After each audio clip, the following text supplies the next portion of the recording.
Bonjour à toutes et à tous. Bienvenue sur ma chaîne Santé et Bien-être.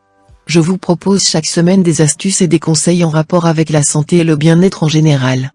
Mon objectif est de faciliter votre quotidien et de vous aider à prévenir ou à soulager les petits maux auxquels vous pouvez être confrontés. Évidemment, ces conseils ne doivent pas remplacer la consultation d'un médecin généraliste ou spécialiste. Merci de vous abonner à la chaîne pour ne rater aucune de mes prochaines vidéos. Aujourd'hui, nous vous parlerons de certaines douleurs émotionnelles qui ont un lien direct avec votre état émotionnel. En effet, les émotions peuvent aggraver des douleurs existantes ou être à l'origine de certaines douleurs. C'est ce qu'on appelle la somatisation. Une émotion trop forte, si elle est refoulée, va s'exprimer par le biais du corps.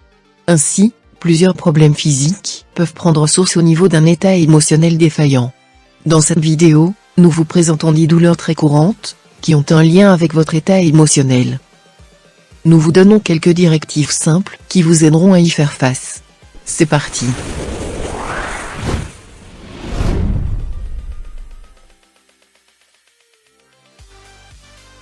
Dix douleurs liées à votre état émotionnel.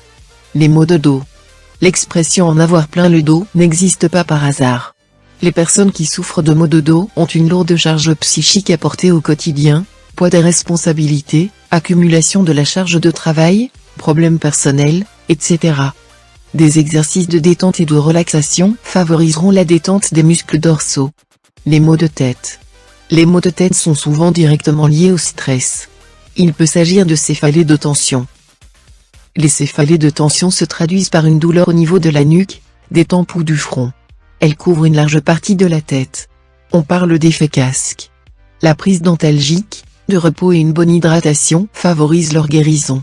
Les maux de ventre. L'estomac, appelé deuxième cerveau depuis la découverte de 200 millions de neurones dans le système digestif, est l'épicentre de la psyché. Les douleurs surviennent en cas d'incapacité à digérer un événement. Celui-ci devient alors un traumatisme et creuse le nid des maux de ventre chroniques. Si les examens de santé ne révèlent rien d'anormal, nous vous conseillons alors d'entreprendre une psychothérapie pour le soigner. Les douleurs musculaires. Les muscles sont des organes qui contribuent à la souplesse et à la flexibilité du corps. En général, des douleurs musculaires révèlent qu'un effort trop intense et brutal a eu lieu. Mais elles peuvent aussi, en cas d'absence d'exercice physique, être causées par une maladie chronique ou par des émotions refoulées.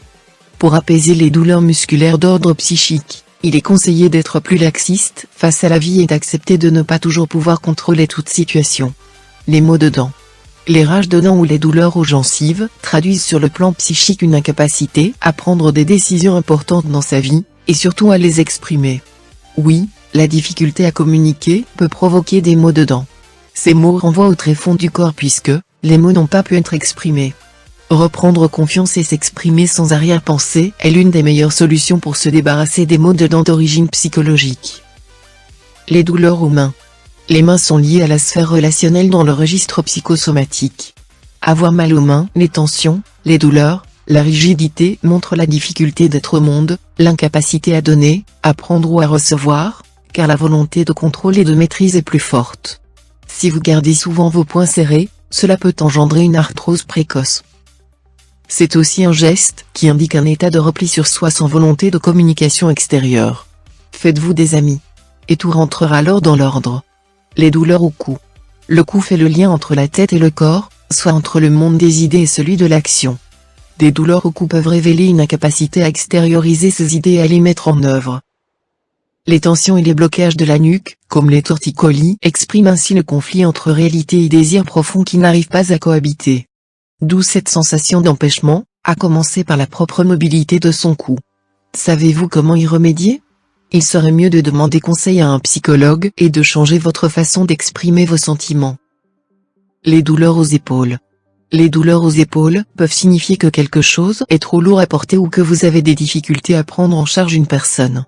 Un fardeau émotionnel invisible pèse ainsi au quotidien sur les épaules. Il est nécessaire, dans ce cas, de chercher à alléger sa vie, en se recentrant sur les choses essentielles à son bien-être. Si l'on est une personne aidante, il convient de se faire aider soi-même, afin de se décharger. Les douleurs à la hanche. Avoir une douleur à l'une des deux hanches ou aux deux, signifie une incapacité à aller de l'avant ainsi qu'une grande résistance au changement. Peur de perdre ses repères, peur de prendre des décisions importantes, etc. Avoir mal à la hanche empêche les déplacements et la latitude des mouvements. Pour vous débarrasser de ce mal, s'il est d'origine émotionnelle, nous vous conseillons de lister vos peurs, et de vous recentrer sur vos envies, sans que cela ne soit effrayant. Les douleurs au genou. Le genou est une articulation très mobile, qui va de l'avant vers l'arrière, de l'arrière vers l'avant, de gauche à droite, de droite à gauche. Avoir mal au genou, à condition que la douleur ne soit pas d'origine traumatique, restreint la liberté de mouvement et traduit un certain manque de souplesse, à l'instar du roseau qui plie, mais ne se rompt pas. Lâcher prise et accepter la tournure des événements sans résistance réduit les douleurs. Nous espérons que cette vidéo vous a aidé à mieux comprendre certains mots que vous êtes susceptibles de manifester. Maintenant, vous savez aussi comment mieux les affronter. Bien entendu, les problèmes psychologiques ne sont pas toujours la cause des douleurs physiques. Si vous l'avez compris, alors c'est super. Mettez votre gros pouce bleu pour nous montrer que vous avez aimé la vidéo. N'oubliez pas de nous aider à faire grandir la chaîne en vous abonnant. Voici d'autres vidéos qui peuvent aussi vous intéresser. À très vite.